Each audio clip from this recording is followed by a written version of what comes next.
Kerri. I'm Dan. I'm Kerri. Welcome to the second episode of Kerri and Dan Save Christmas, your favorite holiday movie podcast that you're listening to right now. What are we talking about today, Dan? We are talking about perennial favorite, The Princess Switch 2, Switched Again. Can it be perennial favorite if this is the first year that it's This existed? is a Netflix Christmas movie. I can use whatever adjectives I want to describe. Honestly, I mean, it is in the shared universe of A Christmas Prince, as we learned. That cameo, so good. That made me, I forgot that was in there because I saw people tweet about it and I got angry all over again. Wait, why were you angry? Not angry in a real way, but just like, I hate it here. But it actually made me really happy. There. I was happy to see the two of them and baby they found. Yes, exactly. Also, to be discussed on another episode. Yes. Oh yeah. And also canonically, there's a point in The Princess Switch, the original, where Which they is are trash. Oh, okay. We'll get there. An unreasonably spicy take about this movie, but they are watching A Christmas Prince or the Christmas Prince marriage one, whichever one I think came out concurrently, or I guess it would have been last year. It would have been the baby one, maybe, I don't know. But one of them, they have them canonically, the princess Margaret with the ripped guy. I want to call him Dale because he looks nothing like Dale on The Bachelorette. No, but he does, but that's not his name.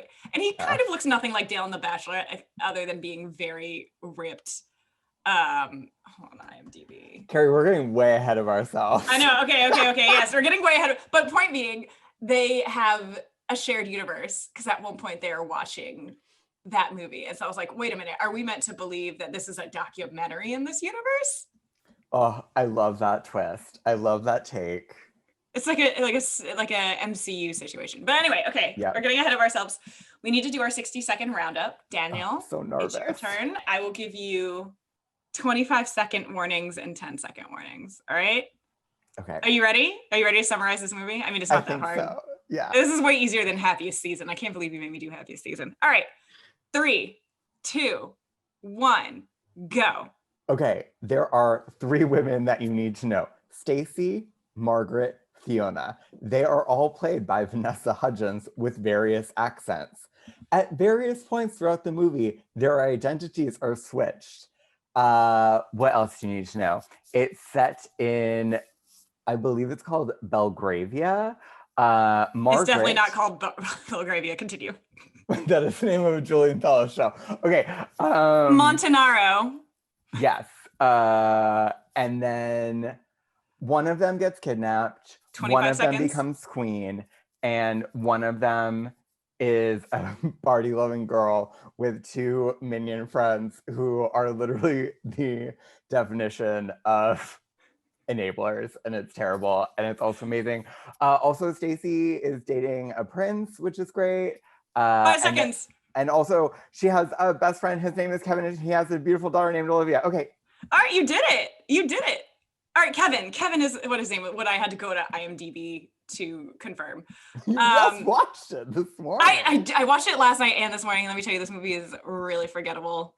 I was doing work part of it was I was doing work while I had put this on this morning. But at the same time, I could not have given this thing my full attention. Oh, I gave it 100% of my attention, Kerri. I didn't hate this movie. I thought the costumes were spectacular. Fiona, who is blonde, Vanessa Hudgens, I own pretty much that exact wig. I'm like, surely Netflix, you could have splurged a little more because I bought this wig for $27 at Spirit Halloween like a month ago. I am obsessed with Vanessa Hudgens with a blonde wig. Honestly, the performance work that she does is Oscar worthy. Performance work is what we would use for Amy Adams or Viola Davis. I don't know. I mean, look, she's come a long way since High School Musical and Beastly, which is honestly my favorite Vanessa Hudgens vehicle. Oh. And Little Mermaid. Have you seen that, Daniel? I have not. It's a retelling of Beauty and the Beast, where instead of being a literal monster, a guy just has a bunch of face tattoos. And he's cursed by whatever Olsen twin.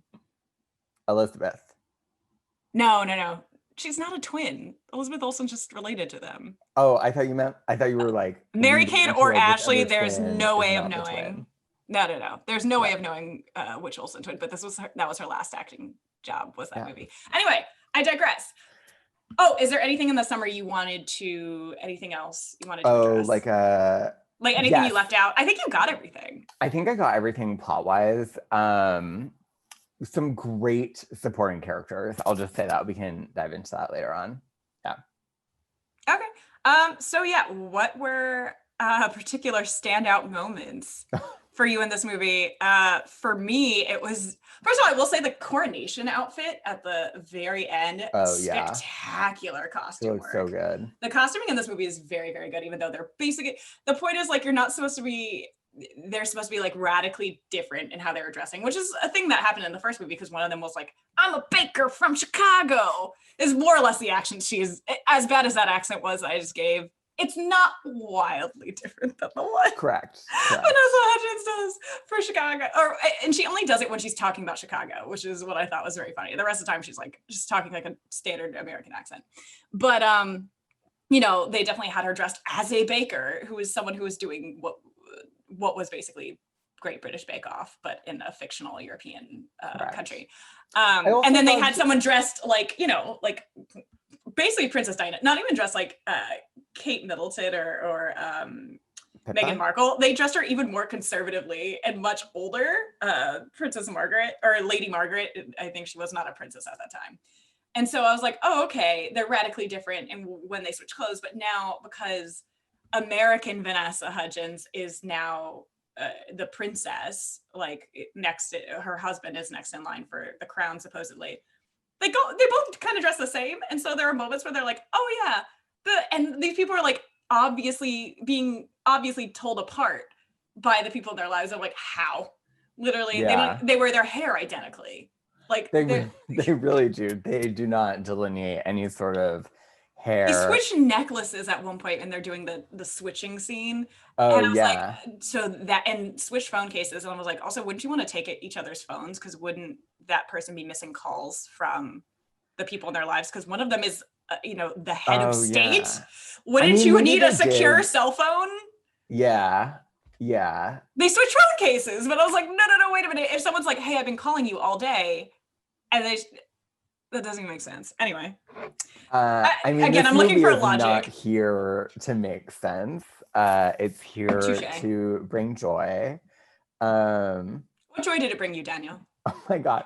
I don't know what happened to me last night, but watching this movie, I literally thought that this was the best Christmas movie I had seen all year. Dan, you can't be saying, Dan. Nope, I stand by it. I don't know what happened. Maybe it was my 5th glass of wine, but it just really hit the right spot for me. Like from the get-go with like the recap and like the adorable like recap within the credits design.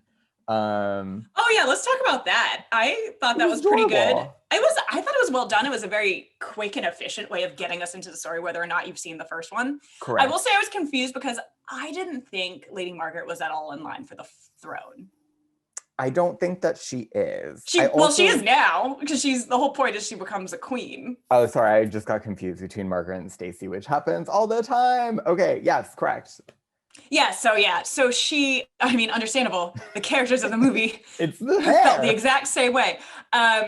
So it was basically a cousin. She was not supposed to be directly in line, but the cousin who was most directly, which doesn't make sense, but I guess they're doing Christmas Prince rules where like in this country, these monarchies are so archaic, they don't believe in women unless they absolutely must. So like how the Christmas Prince, the line of succession had to go to the male heir, but the dad was only willing to overturn tradition to make his adopted son heir and not his biological daughter, to make it so she could inherit it. So like in this universe, the direct daughter of the king was skipped for a male cousin who then abdicated. And I'm like, what is the rules? What is this? I feel like trying to figure out the rules is just like, you need a beautiful mind chalkboard to like actually figure it out. just you're never gonna find the answer. But okay, but I'm like, wait, how is she? Are they from the same country? American Vanessa Hudgens' husband and Lady Margaret, because like, wait, he's in charge though, because he's the prince, or he's question. This and is. I was trying to remember, were they together in the first movie? Yeah. So the point is that they switch and they like each other's respective romantic partners. That's what I thought, and I think so. Then my confusion was like, if he did he abdicate at some point? No, he's still the crown prince. He's still the prince because she is princess. So then how does she become the queen and him not become the king? This is what I'm saying. I don't, like, I'm going into the IMDb really quickly to be like, inherits the throne of Montanaro. Like, I need a thorough description. IMDb is going to explain this rule. IMDb is not going to, and let me go on Wikipedia. I think we have to move on. Okay, so we have to talk about Antonio, the ugly Kennedy reject, who... Don't do this. Oh, I'm doing it. I am going in. I hated this character so much that it almost ruins the movie for me because, and then he like saves it. And it almost sounds like I just edited myself out because I didn't add anything to because, and I didn't do that on purpose. I'm just a little bit hungover. No, just keep going. I wrote, "Who is Antonio? ? I don't like him, but will end up with the cousin." This was early on in the movie. I knew that he was going to end up with Fiona. And then they didn't end up together because... To be fair, they're all committed treason and are going to prison, with the exception of Fiona, which... No, I think she was. I think she did. She got community service. No. Oh, that's right. Yeah. Because Queen Margaret commuted her sentence. Yeah, and they were literally like, no. Like at one point, everyone was like, oh, you were in on it. You were about to send me to... You were about to have me thrown out of my own coronation to the dungeon with you. She literally says dungeon. Oh my God, I know. Is that like a gulag? Do you think Montanaro has like a gulag?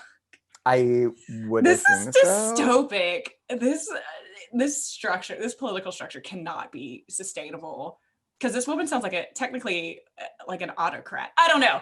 There's a dark, I feel like there's a dark political reality that is being omitted from this movie. Oh, 100%. And that's okay. Like that totally happens. Is it okay? I mean, in this world, sure. I mean, I think we need Christmas movies that acknowledge the archaic past of real world trauma, right? I'm gonna send you a YouTube video. Also, if you guys aren't familiar with Jenny Nicholson on YouTube, she does a great video about a Christmas Prince universe, and she calls it the dystopian politics of a Christmas Prince, and it's actually pretty hilarious. It's mostly based off of a Christmas Prince 2, where he's technically the king, and someone rightfully points out, yeah, he's no longer a prince. He's a king in the last 2 movies. And they try to explain like the money embezzling, which we'll get there when we get to our Christmas Prince episodes. But I'm like, yeah, wait a minute. This is terrible. Yeah. The morality found within these films is lacking. It's specious at best. So, because basically Fiona goes, because I just had a bad life, which we are not given any information to. But she's like, I was so jealous and I always thought you'd be a great ruler. She just basically kisses enough ass for like 3 minutes. It like, the scene keeps going. Yeah. And everyone around her is like, are you sure? Like Stacy's even like, girl, she tried to like steal money from the crown. And she's like, she'll get a lot of community service. Oh, I made them very Downton Abbey. I don't know why I did that. Fine. But I will say I liked Vanessa Hudgens like 3 different accents. Oscar worthy. No. I stand by this. No. Whatever. I won't even joke about. I won't even participate in the bit with you, Daniel. Fine. I do not appreciate this. I'm no-butting you right now. Together. Fine. Yes. I do have a couple of one-liners that I thought were really important to share out. Do it. So when Lady Margaret is talking about her relationship with Antonio, she says, "We've had a few business dinners." Instead of saying say cheese, they say fromage. Just killed me. And That's actually pretty good. I missed that. I'm actually really upset that I missed that one. Oh, yes. And then I don't know why this was a plot point, but for like a good 5 minutes of a movie, the cousin Fiona is trying to donate a gift to the orphanage when it's clearly gift wrapped toilet paper. What? Yes. I missed that. Oh my gosh. So she's literally trying to like find out intel she's trying to get intel, and she does it by like bringing this gift wrapped roll of toilet paper, and he goes, oh, it's double ply, indicating that it would be somehow better than single ply. I mean, gift. you know what? Those kids have had enough of a hard life because they're orphans. So give them all the plies, as many plies as possible. And then the grand finale. So I just have one more. When they're talking about the coronation and the party afterwards, Fiona goes, oh, I do love a good reception. Oh yeah, that was the moment I saw myself on screen. I felt like I sent my spirit out like someone in the Crucible. Yeah. I was like, I love a reception. I will say every line delivery Vanessa Hudgens does as Fiona is you could tell she's having the time of her life. You could tell she very much enjoys making these movies, and that is something that's fun. Like, as much as it's more chaotic than the first one, which I appreciate. Christmas movies, if they're not going to be good, they should be chaotic, and I love it. I agree. And it definitely is like very expensive chaos. I don't rank it above the Christmas Prince trilogy because, again, it's not that chaotic, but I do appreciate the very, very good I will give her that, an excellent performance by Vanessa Hudgens. That's just very fun to watch. All the supporting cast as well is also very fun to watch. The actor who plays Kevin has a bit more to do this time. The actor who plays her husband and also the guy that's conspiring for the crown with Fiona. The two basic white boys. Yeah, I had a very hard time telling those two men apart. Yeah.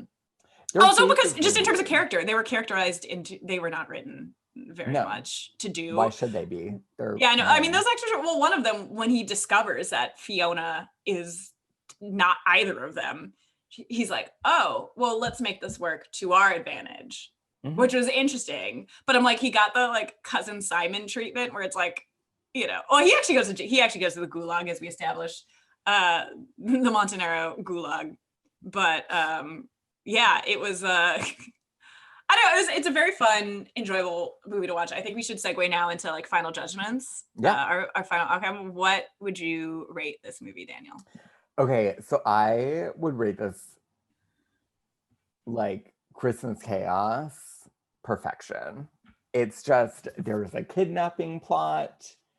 The costumes are fantastic. Vanessa Hudgens deftly plays 3 different characters. And it's just, I don't know, it just really ticked all the boxes.